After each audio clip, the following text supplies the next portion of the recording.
मैं मुथाज हाँ।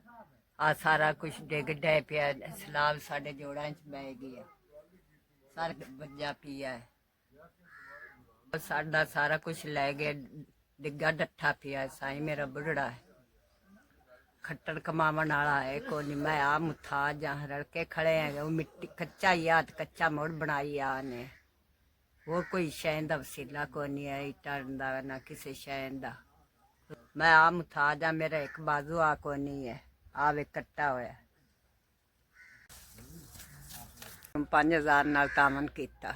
अल्लाह तुहाडे कारोबार च बरकत पावे, अल्लाह गणा देवने, गणे तो गणा देवने, गरीबुस्ती देवने, अल्लाह उमरा करमावने, अल्लाह बच्चों की हजाती करने, अल्लाह कारोबार च बरकत पावने। औखे टाइम कम आए ने, अल्लाह तुहाडे बच्चों की जिंदगी करे, अल्लाह तुहाडे कारोबार च बरकत पावे।